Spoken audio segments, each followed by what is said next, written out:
Hai, apa kabar semuanya? Semoga kabar Anda baik-baik saja.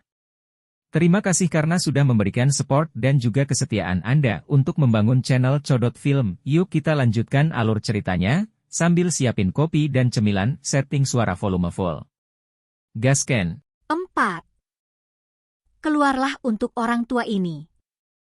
Hudu juga sangat riang. Jelas dia masih jauh dari pintu, lalu dia berteriak. Haha, siapa aku sampai berteriak di pintu orang yang bertanggung jawab? Jadi itu Hudu, kamu orang tua. Seorang pria paruh baya berwajah kuyu juga keluar dari pintu dan berkata kepada Hudu, ada nada sarkasme dalam suara itu. 11ZC. Pria paruh-baya itu juga tahu bahwa Hudu dan Meneir umum mereka adalah saudara dari sekte yang sama. Minggir. Hudu tampaknya mengabaikan ejekan pria paruh-baya itu dan berkata kepada orang yang menghalangi jalan. Oh, mengapa kamu kembali pada akhirnya kali ini, Pak Tua? Semua orang yang kami bawa telah menyelesaikan tes kemarin, jadi hanya kelompokmu yang tersisa. Pria paruh baya berwajah kuyu itu berkata.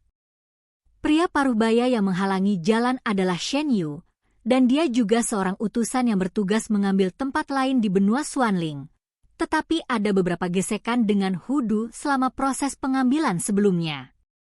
Dan dengan demikian kehilangan muka, dia menghadapi Hudu di mana-mana. Bagaimanapun, Hudu adalah pusat kekuatan puncak Kaisar Do Bintang 5, dan Shen Yu-nya hanya berada di tahap tengah Kaisar Do Bintang 5, jadi dia satu kepala lebih pendek dari Hudu. Tidak ada salahnya untuk berdiri dan berbicara. Hudu juga orang dengan mata yang kejam. Melihat Shen Yu begitu polos, setelah memikirkannya, orang yang bertanggung jawab pasti tidak akan membiarkan Shen Yu tahu tentang hilangnya. Dia menjadi tenang. Turun dan menjawab dengan tenang. Di tepi benua Xuanling, beberapa tempat hanya di pedalaman. Orang-orang berbakat macam apa yang bisa keluar? Sepertinya kali ini kamu berlari tanpa hasil. Shen Yu juga berkata sambil tersenyum. Kata-kata Shen Yu baru saja jatuh, ketika dia melihat dendam 9 orang di belakang Hudu tua tiba-tiba memancar, dan kemudian dia menggelengkan kepalanya. Tetapi yang terkuat hanyalah puncak Samsung Dodi. Kekuatan seperti itu bahkan tidak ada. Bakat kelas 3. Jika Anda tidak dapat menghasilkan seseorang dengan bakat luar biasa, Anda tidak perlu khawatir tentang itu. Karena semuanya sudah selesai, ayo pergi. Hudu juga berbalik untuk melihat 9 orang di belakangnya, lalu berkata, Hudu tua, penanggung jawab terlalu sibuk sekarang, jadi dia mungkin tidak bisa melihatmu. Shen Yu juga mengerutkan kening. Apakah kamu masih ingin menderita dari daging dan darah? Hudu terlalu malas untuk memperhatikan Shen Yu ini, dan semangat juangnya yang menakutkan memancar. Kamu. Mendengar penyebutan masa lalu, wajah Shen Yu juga menunjukkan sedikit ketidaksenangan, tampaknya karena dia takut pada Hudu ini. Mari kita lihat. Setelah berbicara, dia juga meninggalkan pintu, dan kemudian dia tidak lupa untuk mengutuk beberapa kata sebelum pergi. Hahaha, aku tahu itu kamu, Hu. Pintu yang diblokir oleh Shen Yu tiba-tiba bergetar hebat, dan kemudian semua orang melihat seorang pria paruh baya berjubah muncul dari udara tipis. Lagi pula, tidak ada yang akan melakukan ini kecuali kamu di depan pintuku.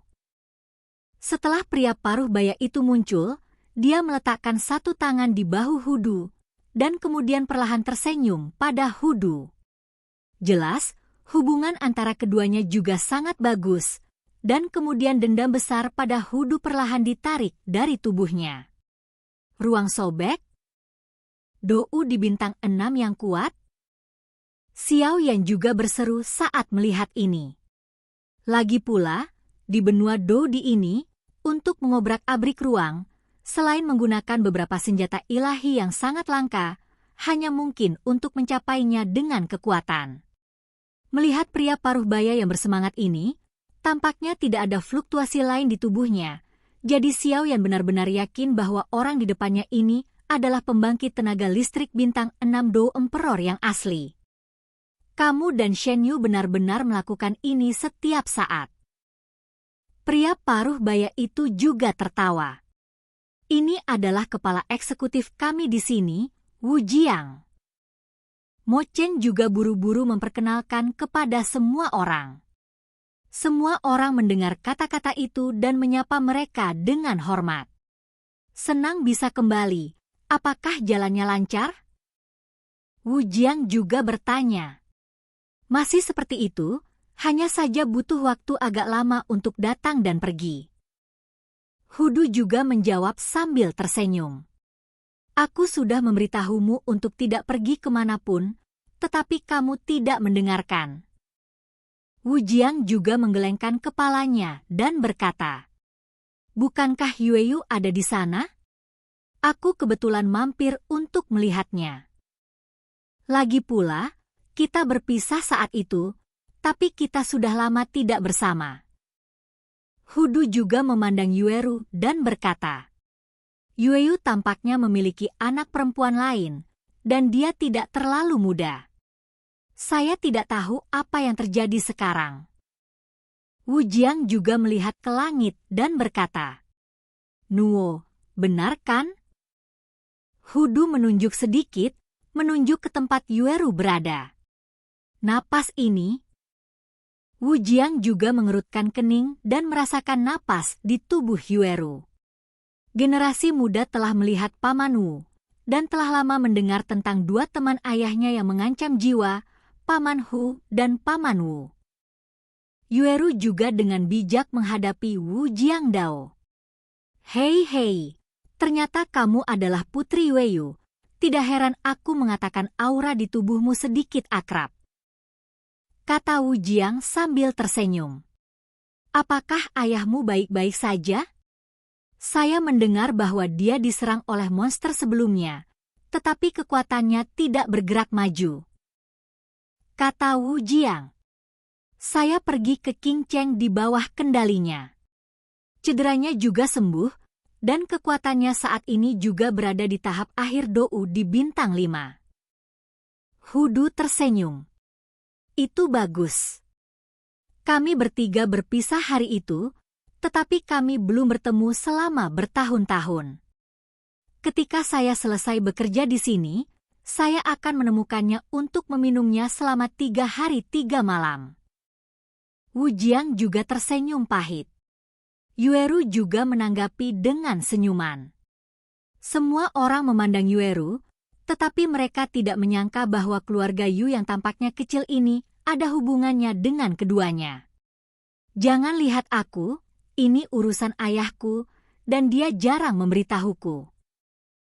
Tampaknya menyadari mata terkejut Xiaoyan, Yuru juga mencoba yang terbaik untuk menjelaskannya karena takut disalahpahami. Mendengar itu, Xiaoyan juga tercengang Wewem Novel, lalu menatap Hudu dan Wu Jiang. Masuk dan bicarakan sesuatu. Setelah percakapan singkat di antara keduanya, Wu Jiang juga menemukan bahwa ekspresi Hudu tidak terlalu bagus dan jelas ada sesuatu yang penting, dan berkata, Ya. Jawab Hudu. Mo Chen, bawa mereka untuk diuji. Kalau begitu laporkan hasilnya padaku. Kelompok orang ini tampaknya memiliki bibit yang bagus. Wu Jiang juga melirik 9 orang di depannya, dan kemudian berkata kepada Mo Chen. Semua orang tersapu oleh tatapan Wu Jiang yang tampaknya sederhana, tetapi tubuh mereka sedikit terkejut, seolah-olah mereka telah diperiksa sepenuhnya. Ya. Mo Chen juga berkata dengan hormat. Ikuti aku, semuanya. Mo Chen juga berkata kepada Jiu Ren. Mendengar itu, 9 orang juga mengikuti Mo Chen pergi ke tempat pengujian. Adapun orang yang hilang, itu jelas bukan sesuatu yang bisa mereka khawatirkan. Apa yang dikatakan orang hilang itu? Hudu juga langsung berkata tutepon ketika dia melihat semua orang pergi dan hanya dirinya dan Wujiang yang tersisa di rumah. Orang yang hilang kali ini tampak agak aneh. Menurut orang-orang di bawah, jumlah orang yang bertugas menerima dan membimbing di markas kami semuanya penuh. Pada saat yang sama, mereka juga melihat mereka turun dari feri. Dan kami memiliki orang-orang di sini yang bertanggung jawab untuk berpatroli di seluruh proses. Dari kapal feri ke alun-alun Uji, sungguh aneh bahwa mereka menghilang begitu saja. Minta koleksi rekomendasi. Oke guys, jangan lupa like, comment, share, and subscribe di channel Codot Film. See you next video, peace out and bye-bye.